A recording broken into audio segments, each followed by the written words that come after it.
제가 조금 전까지만 해도 양복을 입었습니다. 근데 임명을 받으시는 분들이 성의를 입으셔서 잽싸게 올라가서 제가 성의를 다시 입고 왔습니다. 잘했죠? 네. 급조했습니다. 감사합니다. 인사 말씀은 간략하게 하고 싶습니다만은 할 말을 좀 해야 되겠다라는 생각을 합니다. 한국 목자원의 설립 목적은 우리 한국 교회에 저는 들은 이야기입니다만 50만 명의 목회자들이 목회 인지가 없이 떠들고 힘들어하고 설 곳이 없어서 고통하는 소리를 제가 들었습니다. 그렇다면 저 나이가 올해 67세입니다만 저 나이 정도 되면 그동안에 이렇게 신앙생활 했던 것을 조금이라도 나누어주는 것이 이제는 도리가 아니겠는가 이런 생각을 해봤습니다. 저는 한국 목자원 겸 한국 어머니 중보 기도회를 한 35년간 홀로 기도를 시작하면서 오늘까지 왔습니다. 제가 기도회를 시작하는 것과 한국 목자원을 설립한 그 내용은 앞서 말씀한 것과 같지만 더 나아가서 말씀을 드린다면 오늘 이 시간에는 SNS로 달려가는 암소에 대한 이야기를 잠깐 하려고 합니다. 본 사건의 발생 원인을 우리는 알아야 된다는 것을 말하고 싶습니다. 앞뒤 다 자르고 SNS로 달려가는 암소 이렇게 얘기하면 사명으로 가기가 그리 쉽지 않을 것 같습니다. SNS로 달려가는 암소가 출현하는 그 원인은 사사시대의 마지막 엘리 제사장이 하나님으로부터 오는 묵시가 없어서 나라와 백성은 혼돈 가운데 블레셋과 이스라엘이 전쟁을 해야만 되는 그런 상황으로 전개될 때 엘리 제사장은 자녀 교육을 잘 못해서 흠리와 비나스가 성막에서 수종드는 여인들을 함부로 대하고 하나님께서 징계하기를 이 두 아들을 한날에 죽이리라 이것이 표적이 되리라 이렇게 얘기를 했습니다. 그러면 흠리와 비나스가 한날에 죽임을 당하는 이 날을 주님은 예비하신다는 것인데 어떻게 얘기를 하시는 것인가? 참으로 중요한 시점에서 이스라엘과 블레셋은 전쟁을 하고 말이죠. 결국 그 전쟁에 참으로 답답한 것은 그렇습니다. 제사장에게 묵시가 없으면 제사장은 물론이거니와 국가에 미래도 없고 백성도 아니할 수가 없습니다. 그러므로 엘리 제사장 하나님 앞에 묵시가 없는 제사장이 된 것이 결국 두 아들이 하나님 앞에 범죄해도 그것을 막지 못한 것이 엘리의 죄라 이렇게 얘기했습니다. 왜 죄를 짓는 아들을 보고 야단을 안 쳤겠습니까? 하지 마라 했겠죠. 그러나 그 죄를 끊도록 가르치지 않았다는 거죠. 결국 그러므로 말미암아 두 아들은 한날에 죽임을 당하는 것입니다. 이게 베스메스와 이스라엘하고 전쟁을 하는데 이스라엘은 이 제사장에게 묵시가 없다 보니까 백성이 방자해서 실로에 있는 덮개를 가져와야 전쟁에서 이기겠다 생각하고 실로에 있는 덮개를 백성 마음대로 가서 이 덮개를 가져오는데 엘리 제사장은 이렇다 말하지 않고 그 두 아들이 덮개를 지키는 자리에 있습니다. 결국 그 덮개를 지키는 두 아들은 전쟁에서 죽고 만다는 사실이죠. 이 모습을 볼 때 우리 한국 교회가 기독사 120년 사각이죠. 엄청난 연조를 가지고 있습니다. 정말 지금 국가적 재난이라고 할 수밖에 없어요. 35년 전서부터 저는 국가적 재난을 보고 기도를 해왔습니다. 근데 아직도 이 상태이기 때문에 제가 얼마나 더 울어야 될까.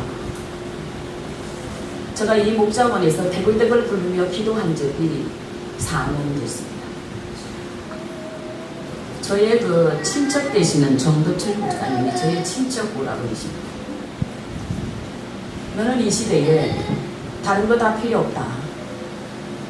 네가 나이가 그 정도 됐으니까 목회자 바로 세우는데 기도해주고 돕는 역할을 해서 교계가 지금 사회로부터 인정을 받지 못하고 있는데 하나의 미랄이 되어줬으면 좋겠다. 근데 저는 너무 엄청나서 저 못합니다. 그 어려운 일을 왜 제가 합니까? 당신이 하세요. 그랬더니 너는 뚝심이 있지 않느냐, 너는 타협할 줄 모르는 성품이 있지 않느냐. 그러니 한국 목자원이 여기 원래는 목회자 연수원이라는 이름을 붙이려고 했습니다. 목회자 연수원이라는 이름을 붙이면 여기는 목회자밖에 안 옵니다. 그래 지금 한국교회는 목회자가 됐든 백성이 됐든 지금 아우러서 하나님 앞에 100% 회개해도 모자랄 판입니다. 그래서 아우르기 위한 목자원이라는 이름을 붙이게 됐습니다. 그러면서 4년을 이곳에서 뒹굴며 울었습니다. 그러던 중 우리 양정옥 목사님을 지난 6월 달에 청원에서 10일 동안 속죄 기도회를 했을 때 그 열흘 동안 하루에 4번 한 번도 빠지지 않고 성실하게 예배에 임하는 그 자세를 보았습니다. 저는 능력 많은 거 원치 않습니다. 얼마나 성실하냐가 더 중요하다 생각합니다. 성실한 그 모습을 저는 양 목사에게서 봤습니다. 10번 보고 10년이고 20년 알았다고 하는 것이 아니라 하나님 앞에 얼만큼 세워지고 얼만큼 성실하냐가 더 중요하리라 생각합니다. 우리 목사님이 열흘 동안 하는 것을 보았고 마치고 나서 오는 중에 저를 여기 데려다 오는 중에 우리 목사님이 저 7월 5일날 이사해야 됩니다 이렇게 얘기를 했어요. 여기 교회를 얻었습니까? 그러니까 안 얻었다고. 저는 이제 마음이 급해지기 시작을 합니다. 그리고 나서 25일 넘어서 권미선 목사님 집회하는데 거기 가서 올 가서 봉사를 하시더라고요. 그 끝날 때까지 교회를 안 얻었어요. 제가 급해가지고 27일 날 교회는 어떻게 됐습니까? 안 얻었는데요. 이제 제가 급해집니다. 제가 급해집니다. 그래서 우리 목자원에 당신이 필요하니까 이곳에 와서 나와 함께 울어주지 않겠는가. 나는 잘난 사람 필요 없고 하나님 앞에 엎드려 기도하며 말씀 상고하는데 주력해서 본분을 다하는 목자가 나는 필요하다. 그 일을 함께 해줬으면 좋겠다. 그랬더니 우리 목사님이 그것은 제가 바라던 바입니다 이렇게 얘기를 하시더라고요. 그래서 27일 날 약속을 만나기로 약속을 하고 제가 그 다음날 못 만났습니다. 그리고 29일 날까지 못 만났어요. 30일 날 결정을 하고 1일 날 이곳에 이사를 했습니다. 초고속으로 했죠. 네. 저는 우리 양 목사님 성실함 그 하나로 영육이 아울러 하나님 앞에 사명을 다해 주실 분으로 믿습니다. 아멘. SMS로 달려가는 이 암소, 여러분 이스라엘 백성이 제물로 선택한 암소가 아니라 블레셋에서 독종으로 말미암아 사망의 나라를 덮고 있다 보니까 블레셋 사람들이 사망을 면제받기 위해서 독종 재앙을 면피하기 위해서 금독종 5과 금지 5을 세수레에 만들어 싣고 법궤와 함께 이스라엘로 보내는데 곧바로 베세메스로 가면 하나님께서 진노한 것이고 그렇지 아니하면 우연히 만난 재앙이라. 블레셋 사람들은 이렇게 보았습니다. 독종재앙은 여러분이 잘 아시다시피 10재앙 가운데 하나이고 요비가 받은 독종재앙입니다. 독종재앙은 10재앙 가운데 6번째 재앙인데 그것은 애굽인과 이스라엘과 동시에 깨달아야 될 부분입니다. 사망은 누구나 있는 것이기 때문에 그렇습니다. 그 사망을 제거할 수 있도록 독종재앙을 알게 되는 깨달음을 지금 베세메스 사람들과 블레셋 사람들이 이 암소 2마리가 새끼들이 우는 소리를 뒤로 하고 울며 가는데 여호수아의 돌 앞에 서서 결국 말 못하는 짐승이 자기가 번제가 되어야 되는 것 알면서도 자식을 외면하고 자식의 울음소리를 말 외면하고 사명으로 가는 그 모습이 오늘 우리 양 목사님 아닐까 생각해요. 우리 양 목사님이 살아온 삶이 자녀들을 돌아보지 않는 삶이었습니다. 근데 그 자녀들이 참 잘 자라주었습니다. 하나님이 키우신 거죠. 목회자 자녀는 정말 사회의 문제가 됩니다. 왜 목회자 자녀가 사회의 문제가 될까요? 목회자 자녀는 하나님이 키우신다는 것을 우리 양 목사님처럼 전폭 밀어내면 저렇게 자녀들이 하나님 앞에 잘 세워져 있으리라 믿습니다. 앞으로 저와 함께 같이 울 것이고 같이 울을 것이고 나라와 민족을 위해서 죽으라 하면 죽을 것입니다. 뒤로 물러서거나 도망가지 않고 타협하거나 물러서지도 않습니다. 한국 목자원은 거리를 떠돌고 헤매는 목회자들에게 하나님의 말씀을 잘 주어서 함께 교회가 교회되게 하고 교회는 70%가 여성입니다. 사회도 마찬가지입니다. 가정도 마찬가지죠. 가정에는 어머니가 믿음으로 서야 되고 교회는 여성들이 전 믿음으로 서야 됩니다. 교회는 예수 그리스도의 살과 피로 채워야 되는데 오늘날 교회가 예수 그리스도의 살과 피로 온전히 채우는 교회를 볼 수가 없습니다. 세상과 타협하면서 교회를 채워가는 모습도 보이고 있습니다.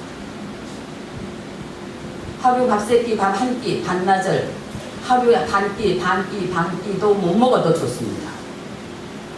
오로지 하나님의 말씀을 향하여서 금두더기는 다 잘라버리고 하나님 앞에 영광을 돌린 자로 저희들 가고자 합니다. 아멘. 제가 나이가 67세인데 무엇이 두렵겠습니까? 동성애. 여러분 동성애 그거 겁날 거 하나 없습니다. 여러분 동성애를 한다는 것은 매국노입니다. 자녀를 누가 낳습니까? 동성애를 하면 1차 매국노죠. 이거는 목회자들이 깊이 생각을 해야 될 부분이고 우리 목자원이 기도해야 될 부분이라고 생각합니다. 누가 뭘 한다 할지라도 하나님의 말씀은 사람이 죽고 사는 말씀이라고 저는 생각을 합니다. 그렇기 때문에 우리 목자원에서는 하나님 앞에 영광을 돌릴 일이 있다면 주저하지 않을 겁니다. 함께 그렇게 가기를 주의 이름으로 축복을 합니다. 베스메스로 달려가는 암소. 이스라엘은 제물을 제사장이 선별해서 안수해서 제물 삼습니다만 이 베스메스로 달려가는 암소는 블레셋 사람들이 뽑은 두암소입니다. 말 못하는 짐승은 하나님을 아는데 말 잘하는 목회자는 어찌하여 하나님을 이 시대에 모르며 지금 이 시대가 이렇게 뒤집어지고 혼돈하고 있음에도 불구하고 아직도 목회자가 베드로처럼 거꾸로 나는 내달려 죽어야 하겠다라고 하는 사명으로 엎어지는 자가 없다는 거가 진정 종은 마음을 졸이고 아파하고 있는 사람 중에 하나입니다. 저는 누구와 타협하지 않습니다. 그래서 타협하지 않기 때문에 감당하지 못하는 사람들도 있습니다. 그러나 개의치 않습니다. 하나님은 하나님의 일을 보고자 하기 때문에 그렇습니다. 우리 한국은 여성 목회자가 전 세계에 가장 많습니다. 우리 한국의 여성 목회자는 위대합니다. 어머니는 하나님을 증거할 수 있는 여러 가지 조건을 다 갖추고 있습니다. 이것을 일깨워줄 한국 목자원이 되기를 원합니다.